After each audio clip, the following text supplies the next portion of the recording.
आपने जैसे देखा होगा जो हमारा ये फार्म है, ये वाहिद हमारे जम्मू एंड कश्मीर में एक वाहिद रैबिट फार्म है जहाँ पर हमारे पास 7 ब्रीड्स है, जिसमें आपने ऑलरेडी देखा होगा कि शेड नंबर 1 में हमारे पास 2 अंगोरा के ब्रीड्स है, एक दूसरे शेड नंबर 2 में हमारे पास और 2 ब्रीड्स है जिसमें ग्रे जायंट और ब्लैक ब्राउन है, और इस शेड नंबर 3 में हमारे पास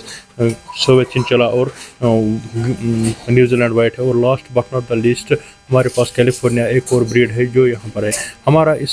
फार्म का एक वाहिद मकसद गवर्नमेंट का था, जो हमारा मीट कंजप्शन यहाँ पर इस स्टेट में होता है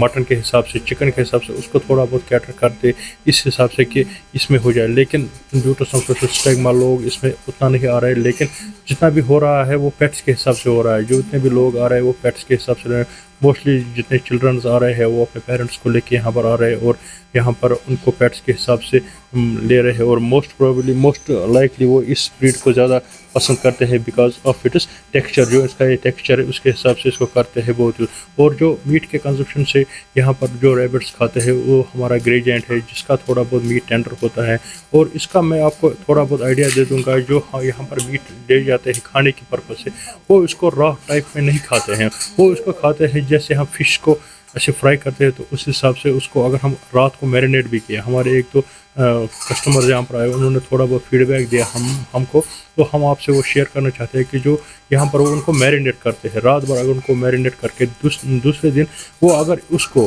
थोड़ा बहुत फ्राई करके खाएंगे तो it can be eaten as a कांती टाइप, जो हम कांती के हिसाब से खाते हैं उस हिसाब से ये बहुत टेस्टी होता है। लेकिन वो सब कुछ तब होता है जब आप उसमें खाओगे, उसमें यूज़ करोगे। आपको अगर याद होगा कि पहले के टाइम में हमारे पास तो बॉयलर उतना कॉमन नहीं था, हमारे पास जितने भी थे वो कश्मीरी मुर्गे ही थे, लेकिन धीरे धीरे वो ख़त्म हो रहा है। और आजकल आप गांव में भी देखो और सिटीज़ में भी देखो, बॉयलर ने पूरा मार्केट ओवरटेक कर लिया है। उस हिसाब से अगर आप इसमें भी देखेंगे, इसमें भी जाएंगे, तो इसमें भी ये मीट बहुत अच्छा रहता है, और in respect of the cholesterol इसमें बहुत कम होता है as compare to the white meet.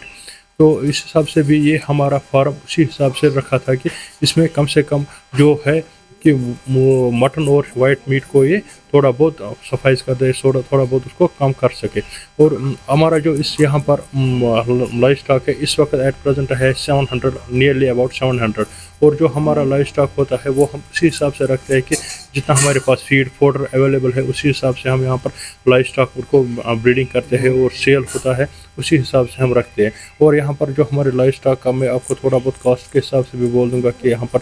हम लाइव स्टॉक किस रेट पे बेचते हैं और कैसे बेचते हैं। यहाँ पर राउंड द ईयर कोई ऐसा कुछ रिस्ट्रिक्ट नहीं कि हम इस टाइम पे नहीं बेचेंगे, इस टाइम पे नहीं बेचेंगे। Round the year you are welcome here to purchase each and every breed round the year, कोई प्रॉब्लम नहीं है। और हमारा जो सबसे महंगा रहता है वो रहता है अंगोरा, जिसके नाम पे ये फार्म स्टार्ट हो गया है। उसका 1 पेयर का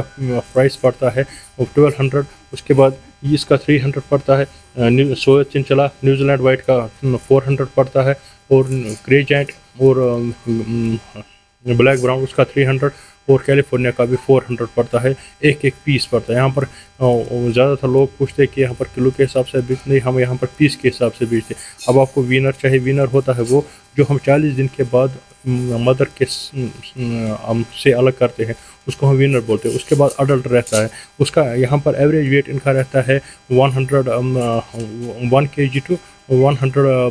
1 kg 200 ग्राम, ऐसा ही इसका कुछ वेट रहता है। डिपेंड आप कौन सा लाइव स्टॉक लेंगे, तो मैक्सिमम यहाँ पर जाता है 1.5 kg, तो ज़्यादा से ज़्यादा वो जो अंगोरा में ज़्यादातर होता है। लेकिन वो ज़्यादातर लोग खाने के लिए पसंद नहीं करते, खाने के लिए ज़्यादातर यहाँ पर लोग पसंद करते हैं ग्रे जायंट। मैं एक बार फिर आपका यहाँ पर वेलकम करता हूँ and thank you very much. Sir meat के साथ साथ पालने की आपने बात की कि लोग पालने के लिए थे, क्या उसके बाद बेरोजगार नौजवानों की बात करें, क्या यहाँ से वो अपना जो बिजनेस? यस सर, आपने जो बोला बहुत अच्छा क्वेश्चन किया आपने कि यहाँ पर अनएम्प्लॉयमेंट के हिसाब से हमारे यहाँ पर विसिनिटी में एक दो ब्रीडर्स है जो यहाँ से रैबिट्स ले जाते हैं और वो उनको सेल करते हैं अपने लेवल पे। अब वो थोड़ा बहुत अनएम्प्लॉयमेंट उस हिसाब से उनका काम होता है, लेकिन जो मैंने पहले ही किया है कि उस हिसाब से नहीं होता है कि अगर थोड़ा बहुत इसमें